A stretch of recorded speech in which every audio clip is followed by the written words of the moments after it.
হ্যাঁ, পলাশদা শুনতে পাচ্ছেন? হ্যাঁ।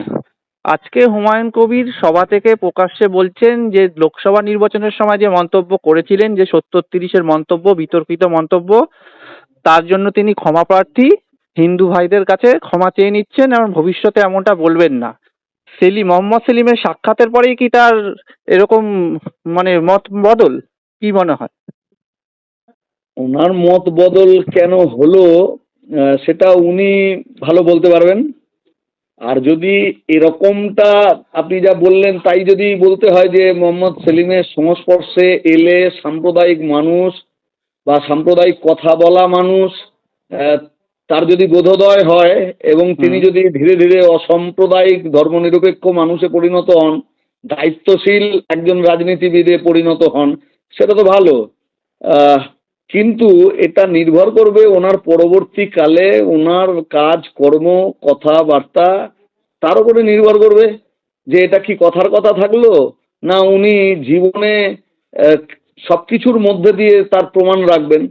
একজন মানুষ অসাম্প্রদায়িক, একজন মানুষ ধর্মনিরপেক্ষ, একজন মানুষ অত্যন্ত উন্নত মানের মানুষ, সেটা তিনি কি স্টেটমেন্ট করলেন তার উপরেই নির্ভর করে শুধু তা না।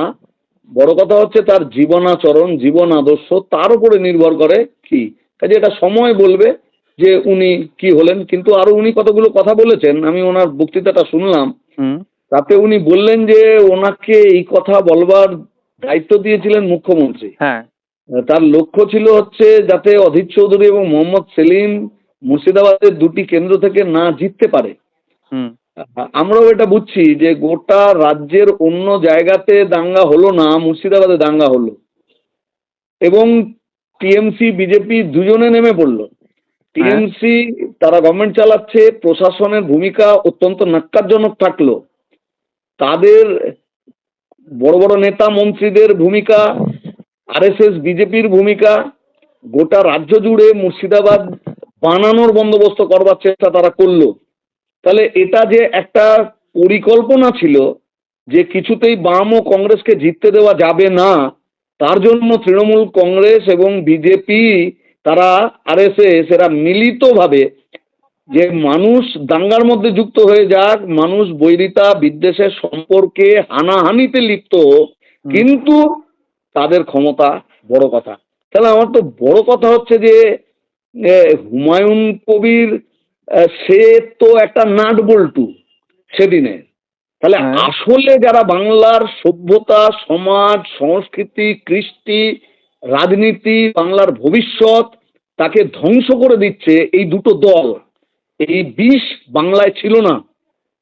দেশ স্বাধীন হয়েছে, দেশ ভাগ হয়েছে, ওপার বাংলা থেকে উদ্বাস্তু মানুষ এখানে এসছেন, লাল ঝান্ডা ধরে মাথা গোজার ঠাঁই রক্ষা করা বা আস্তানা তৈরি করবার জন্য লড়াই হয়েছে। হিন্দু মুসলমান দাঙ্গা করবার পরিসর পরিবেশ তৈরি হয়নি। সে সময় 30 বছরের সরকার, পরবর্তীকালে বামপন্থীদের 34 বছরের সরকার। আমাদের কাছে আলোচ্য বিষয় ছিল জীবনমানের উন্নয়ন, কৃষি হোক, শিল্প হোক, শিক্ষা হোক, স্বাস্থ্য হোক, কলকারখানা হোক, আজকের দিনের যে ইন্ডাস্ট্রি, তাই সেই ইন্ডাস্ট্রি হোক, মানুষ, জীবন, প্রগতি, সংস্কৃতি, ইতিবাচক দিক। আজকে কি আলোচনা হচ্ছে?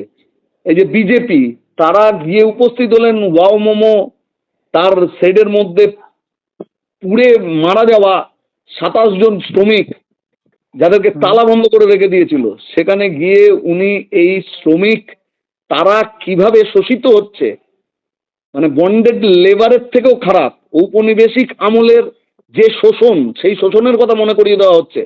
পায়ে শিকল বেঁধে শ্রমিককে দিয়ে কাজ করানো, গুদামে তালা মেরে তার মধ্যে রেখে দেওয়া।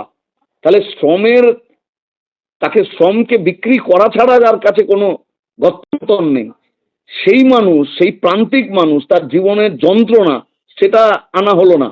বিজেপির লোকেরা ওখানে গিয়ে বললো যে আমার হিন্দু ভাইয়েরা মারা গেছে, তার মানে ওখানেও ও হিন্দু মুসলমান খুঁজছে। এরা কারা?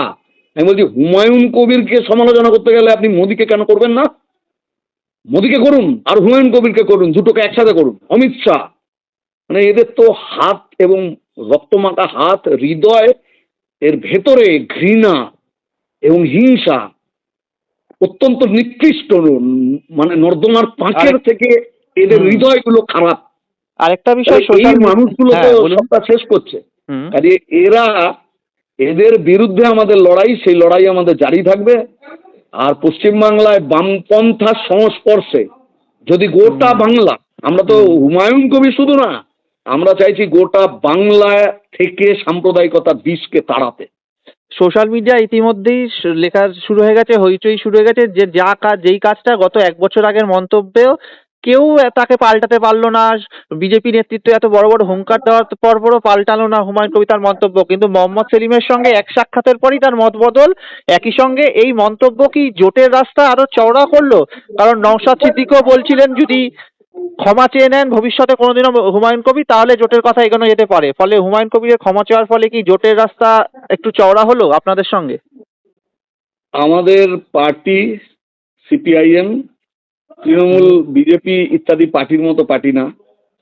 আমাদের পার্টি কংগ্রেসে গৃহীত রাজনৈতিক যে লাইন, সেই লাইনের অনুসারী হয় আমাদের ইলেকটোরাল লাইন।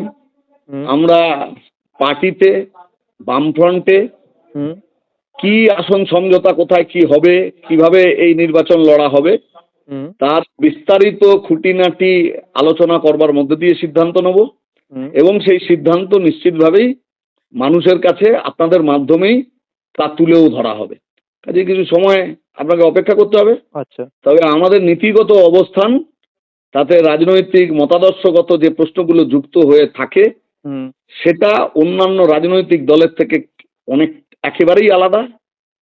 আমরা ইমিডিয়েট কিছু লাভ অথবা কেবলমাত্র কিছু ক্ষমতা, সেটাকে কুক্ষিগত করবার জন্য নীতিগত, রাজনৈতিক, মতাদর্শগত অবস্থান তা থেকে সরি না। কাজেই আমাদের সিদ্ধান্ত কি হবে সেটা পার্টি, বামফ্রন্ট, তাতে আলোচনা হবে। সেই আলোচনা হওয়ার পরে আমাদের রাজ্যের সম্পাদকও বলেছেন একাধিকবার, আমরা সেভাবেই মানুষের কাছে জানাবো।